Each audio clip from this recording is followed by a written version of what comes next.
प्रधानमंत्री नरेंद्र मोदी बात करते हैं मदर ऑफ डेमोक्रेसी की, लेकिन आज की यह वीडियो और यह मोदी सरकार जो नया बिल लेकर के आ रही है, इसको अगर आप गहराई से समझ लेंगे और मोदी का जो बड़े से बड़ा अंधभक्त है, अगर वो गहराई से समझ लेगा, ठंडे पानी से पी करके जो है उसको सोचेगा समझेगा, तो वो भी कहेगा कि कितनी डेमोक्रेसी बची है और कितनी डेमोक्रेसी नहीं बची है। मोदी सरकार, ये मोदी सरकार वो चुनाव आयोग जो कि वोटिंग कहां पर किस तरह से होनी है, कैसे होनी है, वो सब कुछ तय करता है, उसका हेड चुनाव आयुक्त, वो चुनाव आयुक्त कौन बनेगा कौन नहीं बनेगा, इसको तय करने का काम अब एक तरह से खुले खुले जो है वो नरेंद्र मोदी के हाथ में आ गया है। नरेंद्र मोदी जी जो चाहेंगे वही चुनाव आयोग का हेड बनेगा। और इससे पहले क्या था, अभी यह था कि देश के मुख्य न्यायाधीश सीजीआई चीफ जस्टिस, उनका वोट होता था और उनका राय, उनकी वोट वो अहमियत रखता था। लेकिन अब सीजीआई को इस प्रक्रिया से बाहर किया जा रहा है। राज्यसभा के अंदर मोदी सरकार बिल लेकर के आ रही है और यह बिल किसके उलट लेकर के आया जा रहा है, सुप्रीम कोर्ट के 5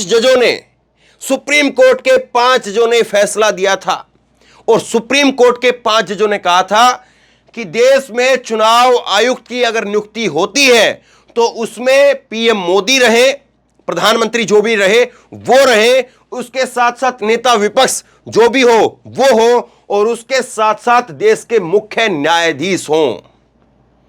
लेकिन अब मोदी जी ने सारा सिस्टम अपने हाथ में ले लिया है और चुनाव आयोग का हेड कौन बनेगा, बॉस कौन बनेगा, इसको प्रधानमंत्री नरेंद्र मोदी तय करेंगे। और ये देखिए, सुकेश रंजन लिख रहे हैं कि चुनाव आयुक्त और आयुक्तों की नियुक्ति में एक नामित कैबिनेट मंत्री होगा। विपक्ष के नेता के होने का मतलब है कि सरकार जिसे चाहेगी उसे पद पर बैठा देगी। ऐसे पदों पर नियुक्तियां फेयर होने के साथ साथ फेयर दिखनी चाहिए। अगर अभी भी आप कहेंगे कि कुछ अटपटा सा लग रहा है, समझ में नहीं आ रहा है, मैं आपको आसान भाषा में और खोल करके समझाता हूं। देखिए, अभी की व्यवस्था क्या है, अभी देश के अंदर जो चुनाव आयुक्त बनता है उसको कैसे चुना जाता है, इस बात को समझिए। कोई भी अफसर है, मान लीजिए कि 5 अफसर हैं किसी अलग अलग विभाग से या चुनाव आयोग के अंदर ही सीनियरिटी के हिसाब से 5 अलग अलग अफसर हैं और उनमें से किसी एक को नियुक्त करना है चुनाव आयोग का चुनाव आयुक्त, वो नियुक्त करना है। तो उसके लिए प्रधानमंत्री नरेंद्र मोदी का एक वोट, दूसरा वोट होता है नेता विपक्ष का एक वोट, यानी मल्लिकार्जुन खड़गे एक वोट डालेंगे, एक वोट नरेंद्र मोदी डालेंगे और एक वोट डालेंगे सीजीआई चंद्रचूड़ साहब। 3 वोट डाले जाएंगे किसी भी एक व्यक्ति के लिए और जिसके खाते में 2 वोट होंगे वो बन जाएगा देश का चुनाव आयुक्त। ये अभी की मौजूदा प्रक्रिया है और ये सुप्रीम कोर्ट के 5 जजों ने इसको बनाया है।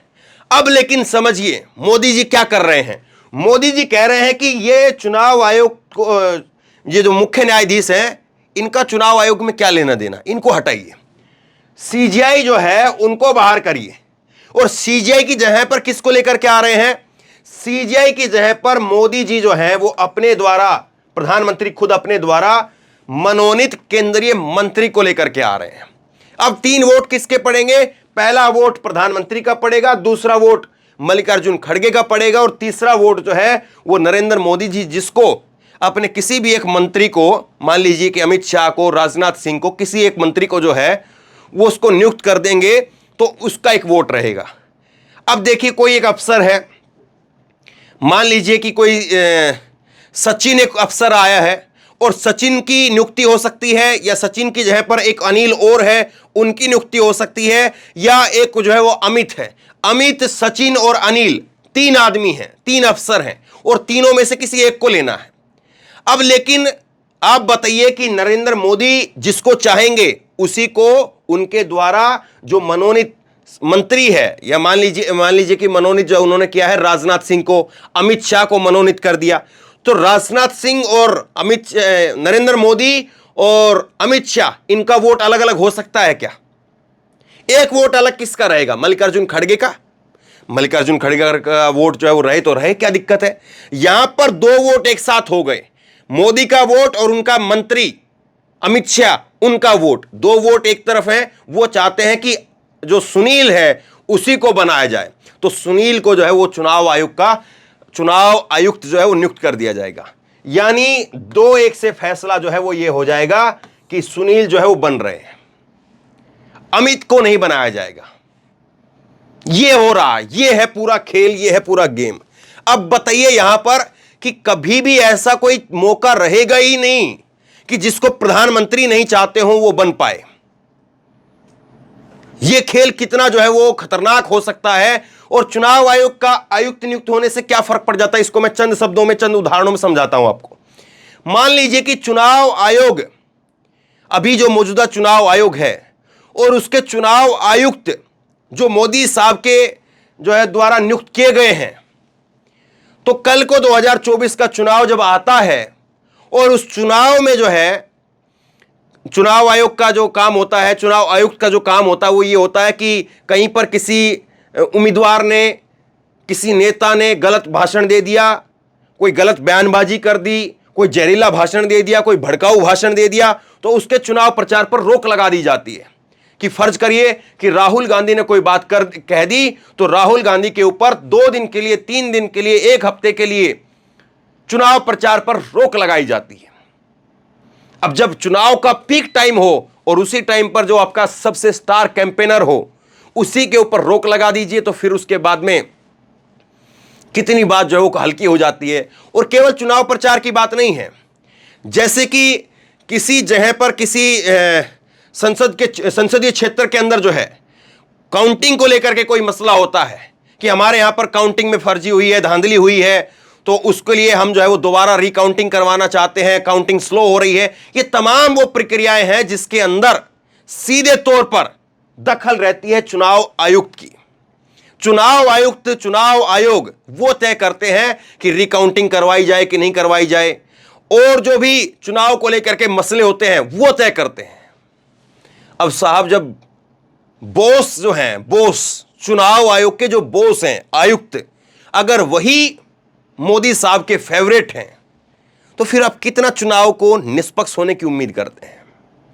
और ये कोई पहली बार नहीं है जब सुप्रीम कोर्ट का फैसला जो है पलटा जा रहा है। अभी दिल्ली को लेकर के जो बिल आया है, दिल्ली को लेकर के अब वो कानून बन गया है, बिल भी नहीं रहा। बिल पहले होता है, बिल पास हो गया तो कानून बन गया। अब इसी तरह से ये मोदी सरकार राज्यसभा के अंदर जो लेकर के आ रही है, ये पास हो जाए, कानून बन जाएगा। ये 5 जजों की जो बेंच है उसने पास किया, और ये क्यों पास किया इसको देखिए आप। बड़ी जो है वो रोचक चीज बता रहा हूं मैं आपको।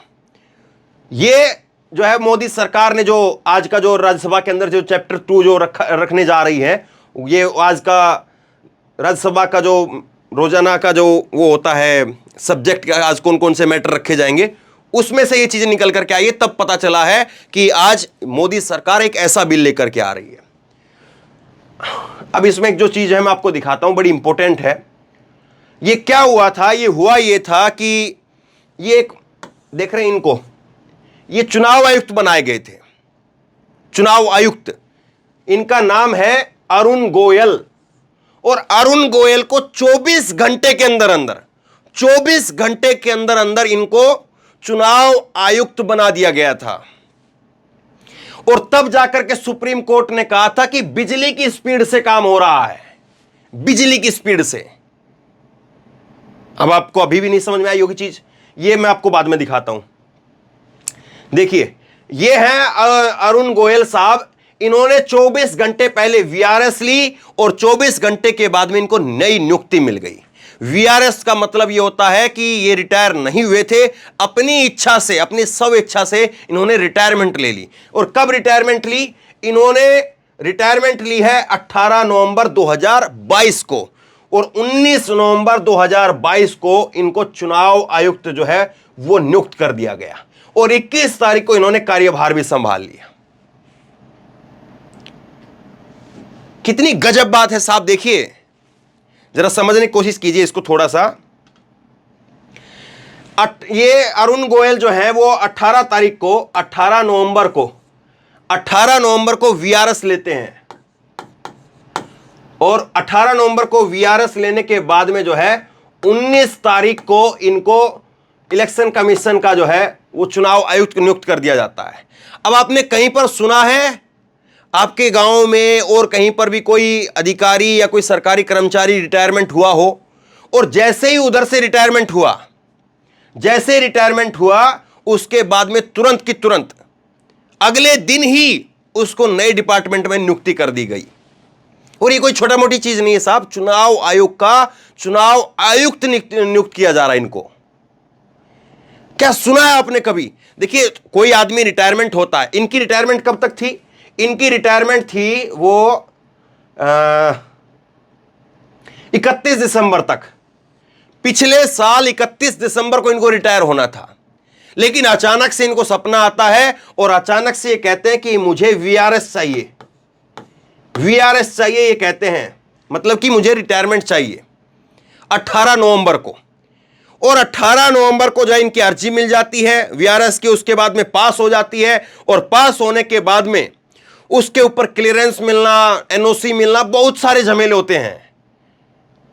एक दिन के अंदर तो जो है वो अगर कोई आदमी ये कहे कि मुझे अपना जो प्लॉट है, मुझे अपना ये जो मकान है, ये मैं अपना मकान अपने बेटे के नाम करवाना चाहता हूं, तो नहीं हो पाता है। अपना खुद का मकान, आपका खुद का पिताजी आपके नाम पर अगर करवाना चाहे तो एक दिन में वो नहीं हो पाएगा। तमाम तरह की प्रक्रियाएं होती है, उसको लेकर के आओ, इसको लेकर के आओ, फलाना आदमी के साइन होंगे, उस दिन का अपॉइंटमेंट मिला है, ये हुआ है, वो हुआ है। लेकिन ये आदमी 18 तारीख को वीआरएस लेता है और 24 घंटे के अंदर अंदर 19 तारीख को ये आदमी चुनाव आयुक्त बन जाता है। तब जाकर के सुप्रीम कोर्ट ने कहा कि भाई मोदी जी ऐसी क्या आपको जल्दी है, आप क्यों इतनी सटाक से, इतनी फटाक से जो है किसी व्यक्ति को चुनाव आयुक्त बनाना चाहते हैं? और तब जाकर के सुप्रीम कोर्ट के 5 जजों की बेंच ने यह निर्णय लिया कि कोई भी व्यक्ति चुनाव आयुक्त बनेगा तो उसके लिए प्रधानमंत्री का वोट होगा, उसके लिए नेता विपक्ष का वोट होगा और उसके लिए सीजेआई का वोट होगा, ताकि सरकार मनमाने तरीके से किसी को भी उठाए और किसी को भी बैठाए, ऐसा रवैया ना चले। इसलिए जो है ये फैसला लिया गया था। लेकिन अब उस सबको जो है वो दरकिनार किया जा रहा है और अब कहा जा रहा है कि साहब अब जो मर्जी चाहेंगे वो हो जाएगा। ये जो मैंने एक चीज दिखाई थी उसको दिखा देता हूं। ये सुप्रीम कोर्ट ने क्या किया, सुप्रीम कोर्ट ने जो है वो पावर दी एक तरह से चुनाव आयोग का चुनाव आयुक्त जो नियुक्त किया जाएगा उसको भी सुप्रीम कोर्ट के जो जज नियुक्त होते हैं। सुप्रीम कोर्ट के जज कैसे नियुक्त होते हैं? सुप्रीम कोर्ट के जज नियुक्त होते हैं कॉलेजियम के जरिए। तो कॉलेजियम के जरिए जिस तरह से सुप्रीम कोर्ट के जज नियुक्त होते हैं उसी तरह से चुनाव आयोग का आयुक्त नियुक्त किया जाएगा। यही पावर बढ़ा करके दी, लेकिन उस पावर को कैसे जो अपने हाथों में लेने की कौन कहां पर क्या प्रयास कर रहा है और इस पर कुछ जो राजनीतिक प्रतिक्रिया आई है वो मैं आपको बताता हूं। सुप्रिया श्रीनेत कांग्रेस की प्रवक्ता, इन्होंने लिखा है चुनाव आयोग को पूरी तरह से प्रधानमंत्री के हाथों की कठपुतली बनाने का एक नया हथकंडा है।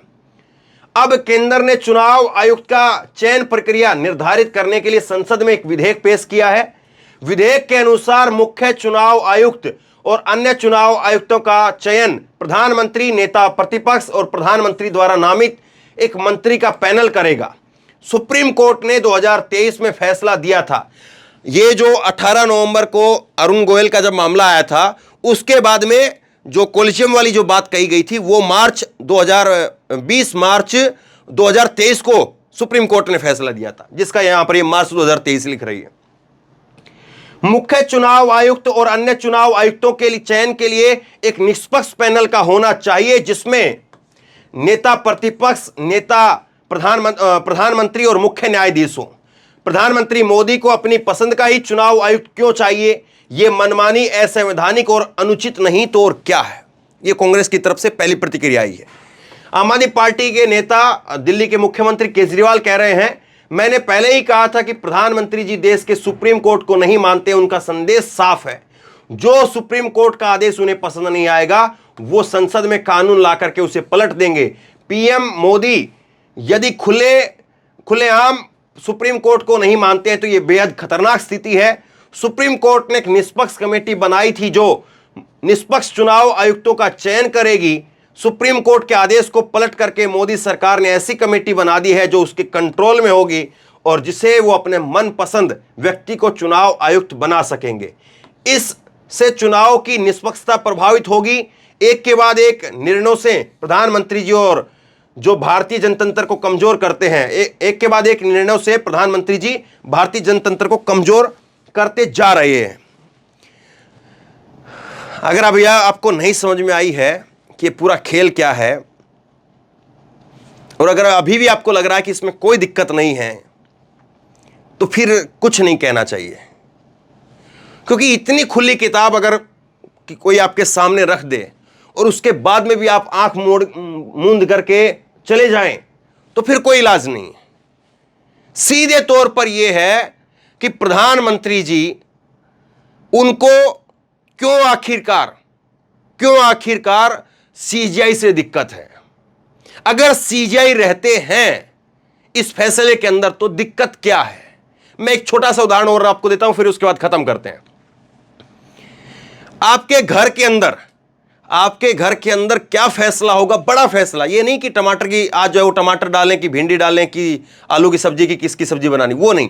बड़े फैसले जो आपके घर के अंदर होते हैं, अगर उन फैसलों में आपके माता, आपके पिता, आपके दादाजी और आपके जो है, और आपको कहें तो जो तीसरे पर्सन अगर उसमें लगाएं तो दादी जी आप कह लीजिए, अगर वो रहे तो दिक्कत क्या है अगर आपके घर के बड़ों फैसलों में। लेकिन अगर आप ये कहें कि नहीं, मेरे घर में जो है वो अब दादाजी का क्या मानना है, हमारे दादाजी क्या सोचते हैं, हमारी दादी क्या सोचती है, उससे फर्क नहीं पड़ता है, मम्मी पापा ने बोल दिया तो मतलब कि हो गया, या पापा बोल देंगे तो ही हो गया। क्योंकि पापा तो फिर मम्मी से अलग जो है वो मम्मी जो है वो पापा से अलग कहां बोल पाती है, हम अगर आप समाज की अगर सच्चाई को देखेंगे तो कुल मिलाकर के बात यही है, इतनी सी बात है।